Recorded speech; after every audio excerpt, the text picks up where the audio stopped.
मित्रों, ये कहानी है चार बुद्धिमान मूर्खों की। एक नगर में चार ब्राह्मण रहते थे जो अत्यंत भोले थे। एक दिन उन्होंने आपस में कहा, चलो हम सब दूसरे राज्य में जाकर पढ़ाई करते हैं और फिर वहाँ पैसा कमाते हैं। वे कन्नौज गए और एक आश्रम में दाखिला लिया और पढ़ाई शुरू की। उन्होंने इस आश्रम में 12 साल तक कठिन मेहनत की।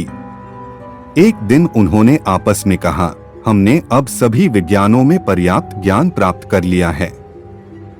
चलो अपने गुरु के पास जाकर उनकी अनुमति लेते हैं और निकलते हैं।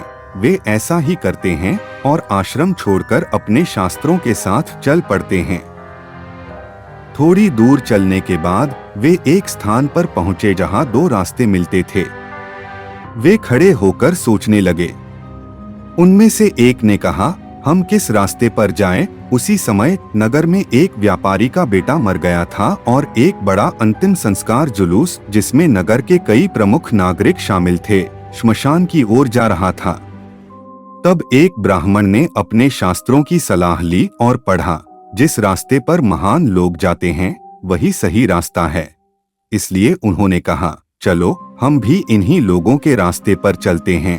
और वे प्रमुख नागरिकों के रास्ते पर चल पड़े। जब वे श्मशान पहुंचे तो उन्होंने वहां एक गधा खड़ा देखा।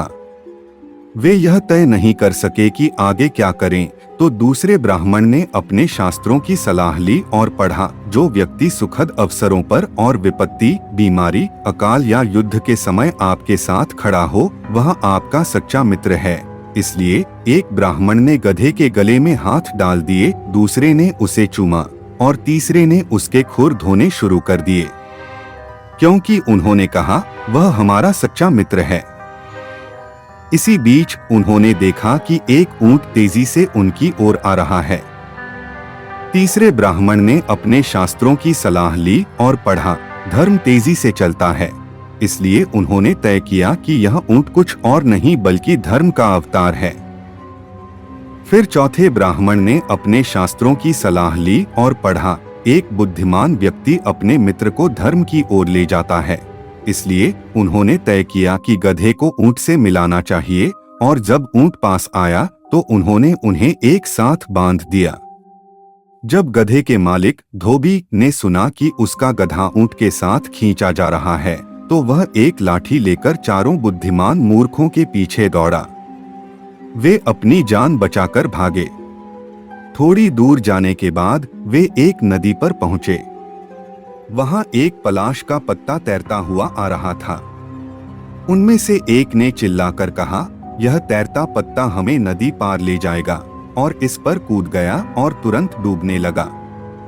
दूसरे ब्राह्मण ने उसके बाल पकड़कर एक शास्त्र की पंक्ति याद की, जब पूरी तरह से विनाश आसन्न हो तो एक बुद्धिमान व्यक्ति आधा त्याग देता है और बाकी के साथ काम करता है, क्योंकि पूरा नुकसान असहनीय होता है। तो उसने निष्कर्ष निकाला, उसे 2 हिस्सों में काट देना चाहिए, और उन्होंने उसे एक तेज तलवार से 2 हिस्सों में काट दिया। 3 बचे हुए ब्राह्मण घूमते रहे जब तक कि वे एक गांव नहीं पहुंचे। वहां गांव वालों ने उन्हें आमंत्रित किया और अलग अलग घरों में रखा। एक ब्राह्मण को मीठा सूतिका परोसा गया। जब उसने लंबी नूडल जैसी चीज देखी तो उसे वह पंक्ति याद आई, जो व्यक्ति लंबे तरीके अपनाता है वह नष्ट हो जाता है।